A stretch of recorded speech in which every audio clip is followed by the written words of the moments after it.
Bonjour à tous. Dans cette vidéo, je vous dirai pourquoi je ne vous recommande pas ni Arima ni Entrée Express pour migrer au Canada. Alors, dans cette vidéo, je vais donc passer en revue les inconvénients, voir les points faibles de ces systèmes d'immigration. Il est donc très important de comprendre les aspects moins favorables avant de prendre une décision concrète. Donc, il est donc important de voir les points faibles avant de prendre votre décision. Je tiens vraiment à vous dire que l'objectif de cette vidéo n'est pas de dénigrer un des programmes ou l'autre des programmes d'immigration, que ce soit Arima ou Entrée Express. Au contraire, ce sont des systèmes d'immigration solides qui ont fait leur preuve au fil des années. Donc, cependant, chaque système a donc ses propres spécificités et ses aspects moins favorables. Et le but de cette vidéo est donc de mettre en évidence les inconvénients potentiels afin de vous aider de prendre une décision vraiment éclairée. Alors, choisir donc le meilleur chemin d'immigration dépend. Ça va donc dépendre de votre profil, de vos objectifs et de vos préférences. Donc, mon intention est donc ici de vous fournir une vue d'ensemble complète pour que vous puissiez faire le choix qui correspond le mieux à vos besoins. Avant donc de plonger dans le bref du sujet ou bien dans les détails, n'oubliez donc pas de vous abonner à la chaîne Voyage et Immigration et de cliquer sur la cloche de notification ainsi que sur le bouton j'aime pour ne pas manquer ou bien pour ne manquer aucune de nos prochaines vidéos ou bien de nos futures informations sur l'immigration canadienne. Donc déjà, je tiens également à vous rappeler de suivre mes vidéos pour ceux qui veulent immigrer au Canada en 2024. Je vous ai fait une vidéo si vous voulez immigrer en tant qu'étudiant. Il y a une vidéo complète sur l'immigration et sur un processus de recrutement des étudiants internationaux dont il faudrait que vous vous inscrivez avant la fin du mois de février. Donc je vais mettre le lien de la description de cette vidéo Je vais mettre le lien de cette vidéo dans la description de la vidéo, donc vous êtes en train de suivre aussi. Et également, il y a un programme de recrutement des médecins, bien dans le secteur de la santé. En fait, je vous ai également fait une vidéo, donc allez-y postuler. Vous n'avez besoin que de votre CV. Et je pense que pour ces deux recrutements-là, vous n'avez pas besoin d'une lettre de motivation. Donc, allez vraiment postuler, allez postuler à ce programme et tenter votre chance. Donc, et également pour ceux qui sont intéressés ou bien qui aimeraient avoir un suivi un peu plus particulier, je vais mettre le lien de mon groupe WhatsApp. Vous pouvez donc cliquer sur le lien de notre groupe WhatsApp pour pouvoir intégrer. Il faut dire que dans ce groupe, on va partager avec vous les actualités à temps réel, les informations et quand vous avez les questions, vous posez. Donc, je vais mettre également le lien du groupe WhatsApp dans la description de cette vidéo. Donc, n'hésitez donc pas de vous abonner. Nous allons donc commencer cette comparaison. Pourquoi est-ce que je vous dis que vous ne devez pas immigrer au Canada ni avec Arima ou Entrée Express? Donc, nous allons donc commencer avec Arima. Nous allons donc donner les inconvénients de Arima. Déjà, le premier inconvénient de Arima, c'est le délai de traitement. Donc, je dirais ici les délais d'attente lorsqu'on envisage le processus d'Arima. Il est donc très important de prendre en compte les délais d'attente potentiels.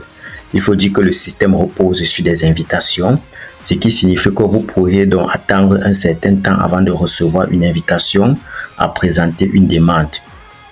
Ou bien avant de revoir une invitation à présenter une demande. Donc cette sélection basée sur les invitations peut donc prolonger la période d'attente par rapport à d'autres systèmes plus linéaires. Ok, le deuxième inconvénient donc avec Arima, c'est l'incertitude dans le processus d'intégration via Arima. Donc, ce qui fait que ça peut peut-être influencé par les besoins changeants du marché du travail et de la société québécoise. Donc, cela peut donc entraîner des fluctuations dans les systèmes de profession ou de compétences recherchées à un moment donné. Donc, en conséquence, il peut donc être plus difficile de prévoir avec précision si vous serez sélectionné en fonction de votre profil. Donc, c'est le deuxième inconvénient avec Arima. Et troisième inconvénient, c'est les exigences linguistiques. Donc, si vous envisagez donc Arima pour immigrer au Québec, gardez à l'esprit que les exigences en matière de compétences linguistiques, en français plus précisément, peuvent être plus élevées que celles d'autres programmes. Parce qu'il faut dire que le Québec étant l'une des provinces francophones, il peut donc être nécessaire de démontrer une maîtrise solide du français, ce qui peut donc constituer un défi pour certains candidats qui ne sont pas familiarisés avec la langue. Donc, le quatrième inconvénient avec le programme Arima, c'est que j'ai également remarqué que l'intégration culturelle. Donc, immigrer au Québec signifie non seulement s'adapter au nouveau pays, mais aussi à une culture francophone distincte. Donc, l'intégration culturelle peut donc présenter des défis pour ceux qui ne sont non pas familiers avec la langue et coutumes françaises. Donc, je dirais donc que l'ajustement à une province francophone peut donc nécessiter un effort simplement pour s'intégrer harmonieusement. Donc, n'hésitez donc pas de vous abonner à la chaîne Voyage Immigration.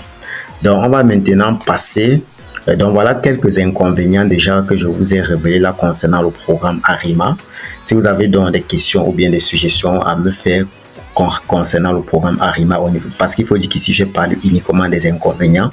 Comme je l'ai dit, chaque programme a ses avantages et ses inconvénients. Ici, je parle uniquement des inconvénients de ARIMA et Entrée Express. N'hésitez donc pas de vous abonner à la chaîne Voyage et Immigration pour ne pas manquer nos prochaines vidéos. Parce qu'il faut dire que sur cette chaîne, on donne l'actualité à temps réel sur l'immigration canadienne. N'oubliez pas de liker la vidéo, de la partager. Et si vous voulez, vous pouvez donc cliquer sur le lien dans la description pour intégrer notre groupe WhatsApp. Donc, on va donc maintenant passer aux inconvénients d'entrée express. Donc, on dira donc ici là, immigrer dans le cadre d'entrée express. Donc, le premier inconvénient, c'est une concurrence accrue. Donc, Entrée Express est un système très populaire en raison de sa rapidité de traitement et de ses avantages. Cependant, il faut dire que cette popularité entraîne également une concurrence intense. Le grand nombre de candidats aspirant à immigrer au Canada via ce programme peut rendre le processus de sélection un peu plus compétitif. Donc, il faut dire que Entrée Express, c'est pour toutes les provinces sauf le Québec.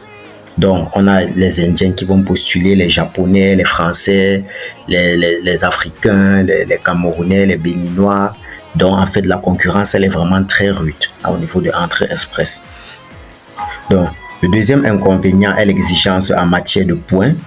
Pour être admissible dans Entrée Express, il est nécessaire d'atteindre un certain nombre de points en fonction de facteurs tels que l'âge, votre éducation, votre expérience de travail, vos compétences linguistiques. Donc, ces exigences en matière de points peuvent donc être élevées, en particulier pour certaines catégories de candidats.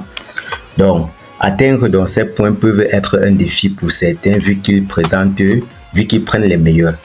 Donc, le troisième donc, inconvénient ici pour Entrée Express, c'est les limitations provinciales. Bien que le système de points d'entrée express tient en compte des offres d'emploi provinciales, il ne garantit pas automatiquement une nomination provinciale. Donc, cela peut donc être un inconvénient si vous recherchez une assurance plus solide d'immigrer dans une province spécifique, ce qui est offert par des programmes provinciaux comme ARIMA. Donc, le dernier inconvénient donc, de Entrée Express est la mobilité. Si vous recevez donc une offre d'emploi valide dans une province spécifique via Entrée Express, il peut y avoir des restrictions en termes de mobilité. Parce qu'il faut dire que certains candidats peuvent être réticents à accepter un emploi à l'extérieur de la province de leur choix, donc ce qui pourrait donc restreindre leurs options d'immigrants et de résidence permanente. Donc, si je vais donc faire un résumé, comme je vous ai dit, faire un choix de programme, avant de faire le choix de votre programme, vous devez donc retenir ces inconvénients pour chaque programme. Et comme je l'ai dit, chaque programme a ses avantages et ses inconvénients. Donc, on a donc énuméré dans cette vidéo les inconvénients de Entrée Express, également les inconvénients de ARIMA. Donc, essayez donc de bien suivre cette vidéo et de peser le pour et le contre avant de prendre une décision plus éclairée de votre choix de programme. N'hésitez donc pas de vous abonner à la chaîne Voyage et Immigration, chaîne dans laquelle on vous donnera l'actualité à temps réel sur l'immigration canadienne. Donc, partagez la vidéo pour ceux-là qui ne savent pas encore le choix de programme qu'ils feront entre ARIMA et Entrée Express. Et si vous voulez, je pourrais donc vous faire une vidéo sur les avantages entre Entrée Express et ARIMA. C'était donc David Tanque. N'hésitez donc pas d'intégrer également mon groupe WhatsApp pour avoir plus d'informations. Je laisserai le lien dans la description de cette vidéo.